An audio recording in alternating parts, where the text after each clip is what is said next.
नमस्कार. संघर्ष वृत्तवाहिनीमध्ये आपलं स्वागत. घेऊया ठाणे आणि आसपासच्या परिसरामधील घडणाऱ्या महत्त्वाच्या घडामोडींचा आढावा.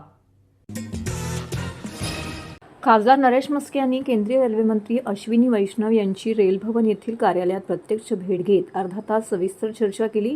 ठाणे लोकसभा मतदारसंघातील ठाणे, नवी मुंबई आणि मीरा भाईंदर या प्रमुख रेल्वे स्थानकांमधील विविध प्रश्न आणि मूलभूत सुविधा आणि नवीन लांब पल्ल्यांच्या गाड्या सोडणं याकडे त्यांनी अश्विनी वैष्णव यांचे लक्ष वेधले. कोकण रेल्वे मार्गावरती प्रामुख्याने ठाणे ते रत्नागिरी, सावंतवाडी, गोवा, मंगळूर आणि केरळ दरम्यान प्रवास करणाऱ्या प्रवाशांना येणाऱ्या अडचणी खासदार नरेश म्हस्के यांनी केंद्रीय रेल्वे मंत्री अश्विनी वैष्णव यांच्या समोर मांडल्या. LTT, कुर्ला, मडगाव, मँगलोर रेल्वे मार्गावरील बहुतांश गाड्यांमध्ये जास्त गर्दी असल्याने आरक्षण उपलब्ध होत नाही. मुंबई शहर हे महानगर असल्याने या मार्गावरती अधिकाधिक गाड्या चालवण्याची गरज असून त्यानुसार CSMT आणि LTT कुर्ला तसेच ठाणे ते नाशिक, पुणे, मिरज येथेही पुरेशा टर्मिनल सुविधा नसल्याने प्रवाशांना अडचणींचा सामना करावा लागतोय. ठाणे मडगाव 2 रोजच्या गाड्या, ठाणे सावंतवाडी 2, ठाणे मँगलोर 1, ठाणे कोची त्रिवेंद्रम 2, ठाणे नाशिक, ठाणे मिरज 1 आणि ठाणे पुणे दररोज 2 गाड्या सोडाव्यात. तसेच ठाणे बोरिवली मार्गावरून EMU गाडी सुरू करावी अशी मागणी म्हस्के यांनी अश्विनी वैष्णव यांच्याकडे केली आहे. ठाणे लोकसभा मतदारसंघामध्ये येणाऱ्या ठाणे, नवी मुंबई आणि मीरा भाईंदर या प्रमुख रेल्वे स्थानकांमधून लाखो प्रवासी दररोज प्रवास करतात. येथून रेल्वे प्रशासनाला चांगला महसूल मिळतो. अशा रेल्वे स्थानकांचे रेल्वेने वेळोवेळी सर्वेक्षण केलं पाहिजे, जेणेकरून त्या स्थानकांवरती मूलभूत सुविधांची कमतरता कळू शकेल. जसे की प्रत्येक रेल्वे स्थानकावरती पुरेशा प्रमाणामध्ये पुरुषांची स्वच्छतागृहे आणि महिलांची स्वच्छतागृहे असावीत. भविष्यात प्रवाशांची वाढती संख्या लक्षात घेऊन माझ्या मागण्यांचा गांभीर्याने विचार करून त्या दिशेने अर्थपूर्ण पावले उचलावीत अशी मागणी चर्चेदरम्यान खासदार नरेश म्हस्के यांनी केली आहे. महाराष्ट्रातील भगिनींना आधार देणारी राज्य शासनाची मुख्यमंत्री माझी लाडकी बहीण योजना. या योजनेअंतर्गत अल्प उत्पन्न गटातील 21 ते 65 वयोगटाच्या भगिनींना मिळणार दरमहा 1500 रुपयाची मदत. अर्ज करण्यासाठी 31 ऑगस्ट 2024 पर्यंत मुदतवाढ. कुटुंबाचं वार्षिक उत्पन्न 2.5 लाख रुपयांपेक्षा कमी असलेल्या महिला पात्र. कुटुंबाकडे पिवळं किंवा केशरी रेशन कार्ड असल्यास उत्पन्नाचा दाखला आवश्यक नाही. पांढरं रेशन कार्ड असेल किंवा रेशन कार्ड नसेल तर कुटुंबाचं वार्षिक उत्पन्न 2.5 लाखांपेक्षा कमी असल्याचा दाखला आवश्यक. योजनेसाठीचा ऑनलाईन अर्ज नारी शक्ती दूत ॲपवरून किंवा पोर्टलवर भरता येईल. ज्या भगिनींना ऑनलाईन अर्ज भरता येत नसेल त्यांच्यासाठी अंगणवाडी, ग्रामपंचायत, वॉर्ड ऑफिस, सेतू सुविधा केंद्रामध्ये किंवा आशाताई बचत गटाच्या CRP यांची मदत उपलब्ध. आता आपल्याला अभिमानानं म्हणता येईल, सुखी आणि सुरक्षित आहे माझी लाडकी बहीण.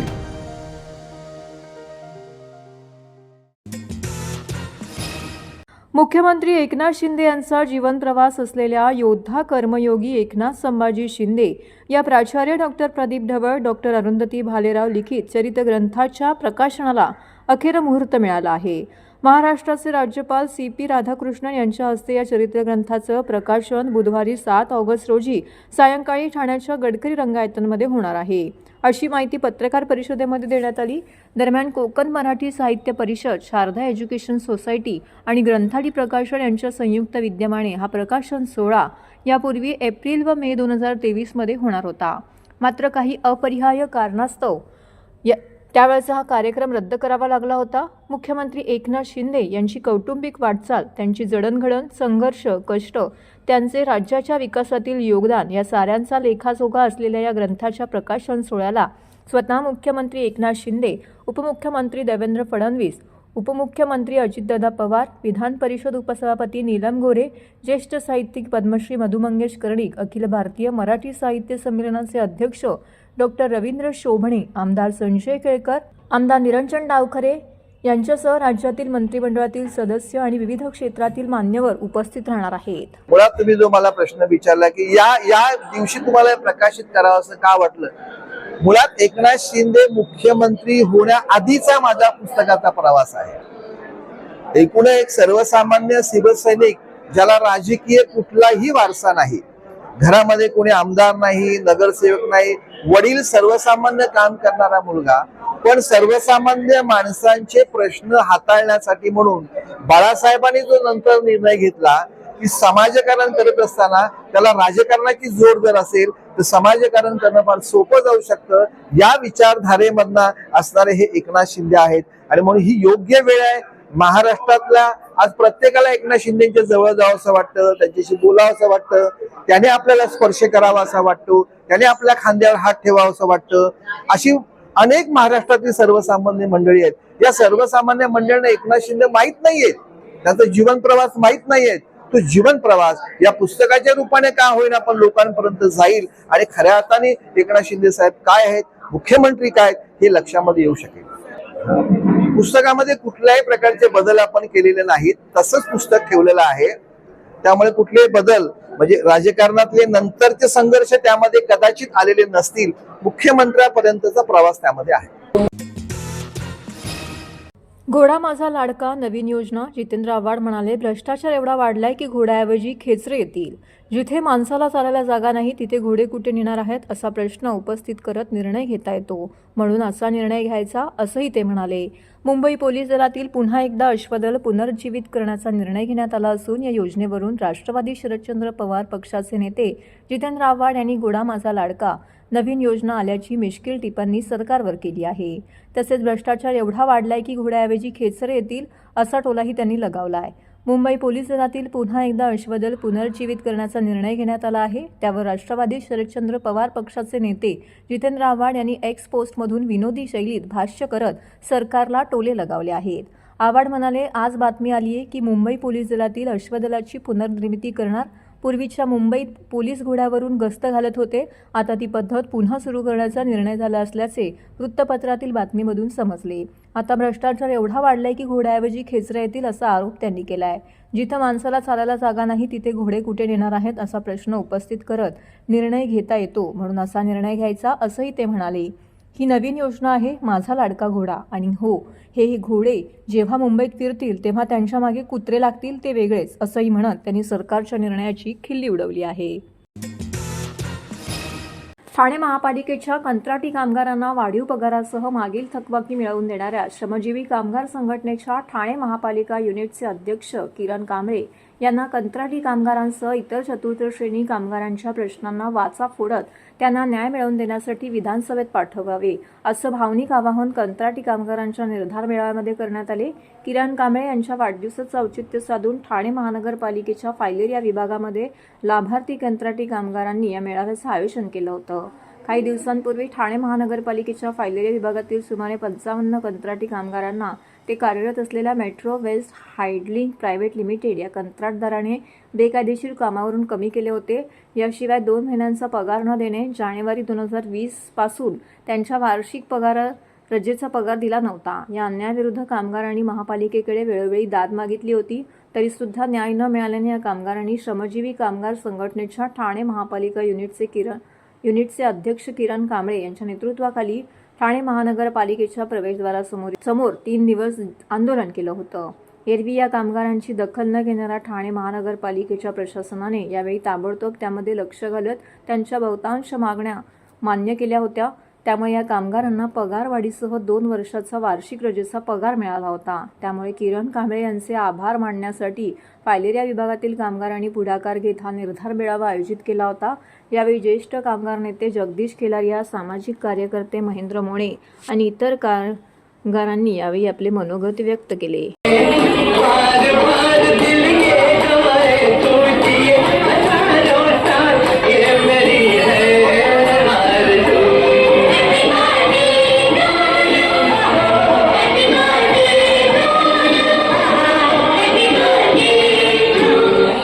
बोलले की आपण महापालिकेचे कर्मचारी आहोत, हे पहिला डोक्यात ठेवा की आपण महापालिकेचे कर्मचारी आहोत.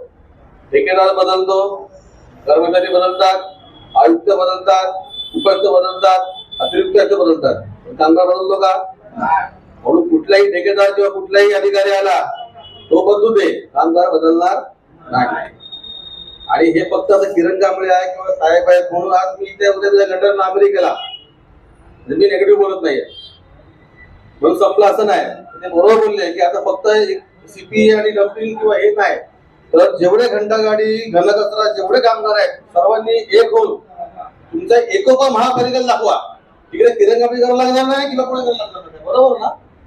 तुमची एकी जेव्हा एक दिसेल महापालिकेला, तर कुठलीही महापालिका तुम्हाला म्हणजे घाबरणार नाही किंवा काय नाही. आज तुम्हाला माहिती आहे किती महापालिकेने दबाव टाकला पोलिसांवरती मला उचलायला तिकडून आंदोलनामध्ये. पोलिस काय बोलले की आम्हाला लेखी द्या. त्याची एक होती का लेखी द्यायची? नाही. बाबासाहेबांनी आपल्याला अधिकार दिलेला आहे आपला हक्क मागण्याचा. त्याच्यामुळे काही काय घाबरायची गरज नाही, काय नाही, काय होत नाही. फक्त तुमची एकी न घाबरता, फक्त आता सीपीचा विषय त्यामुळे सीपीचं नाही तर फायलेरिया पण असू दे, घनकचरा पण असू दे, रक्तसफाई पण असू दे, एकाला जरी त्रास झाला तर सर्वांनी येऊन समोर राहा ना. महापालिकेच्या कुठल्याही विभागात तुम्हाला त्रास झालेला नाही. काय होतंय हा तिकडे असं नाही होत. जेव्हा सगळे विभाग एकत्र होतील, कॉन्ट्रॅक्टवाले परमनंट सुखी आहेत, मला त्याचे थोडे प्रॉब्लेम आहेत, काही आधी मला बोलले तर ते ठीक आहे. पण आपला खूप मोठे मोठे विषय आहेत. जेवढे कॉन्ट्रॅक्ट लेबर्स आहेत, जेवढे कॉन्ट्रॅक्ट कामगार आहेत, सगळ्यांनी मी असेल नसेल कोणी असेल नसतील पण तुम्हालाच आहे, तुम्ही भविष्यात महापालिकेच्या सगळ्या गोष्टीचा, तर तुम्ही कुठली संघटना किंवा हे न करता एकोप्याने हे राहा. संघटना किती पण असू द्या, पण जेव्हा कुठला एकाही घटकावरती प्रॉब्लेम येईल, सीपीवरती आला तर सगळ्यांनी जमा महापालिका घेराव घालायचा. ज्या दिवशी हे होईल ना त्या दिवशी प्रत्येक कंत्राटी कामगाराला सुट्टी होईल. भाऊ कांबळे साहेबांना या सर्व कामगारांतर्फे पहिल्या हार्दिक शुभेच्छा देतात आणि दोन शब्द महत्त्वाचे बोलणार आहे. पण आमच्या काही साथीदारांनी सांगितलं तर किरण भाऊ महानगरपालिकेमध्ये पाहिजे, पण आमच्या कामगाराची इच्छा आहे की त्यांनी राजकारणामध्ये उतरावं आणि विधानसभेमध्ये जावं आणि या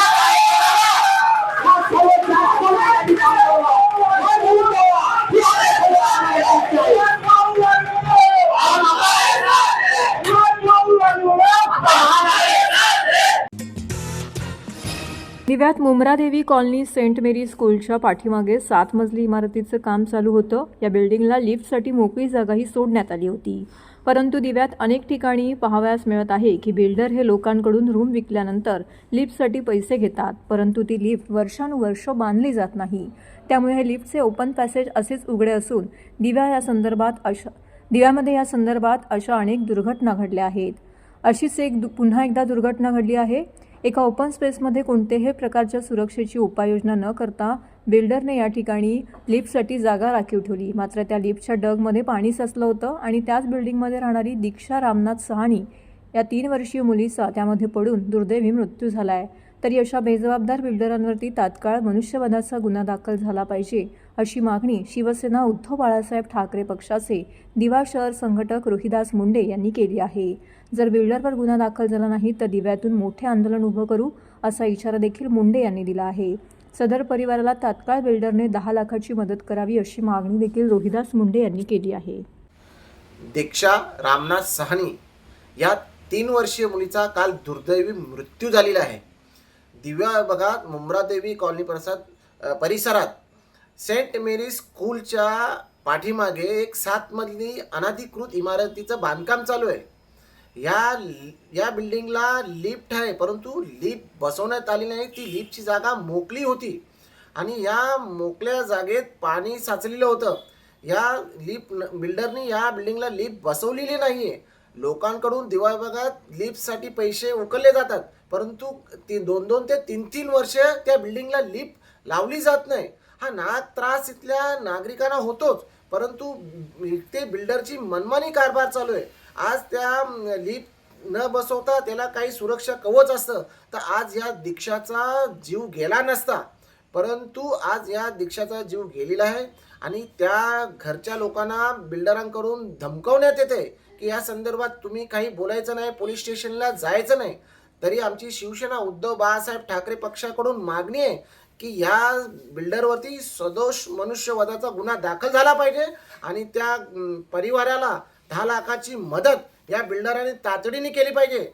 अन्यथा आम्ही शिवसेना उद्धव बाळासाहेब ठाकरे पक्षाकडून उग्र आंदोलन करू. तर हे होतं संघर्ष वृत्तवाहिनीचं आजचं बातमीपत्र. उद्या पुन्हा भेटू याच वेळी याच ठिकाणी ताज्या घडामोडींसह. तोपर्यंत नमस्कार.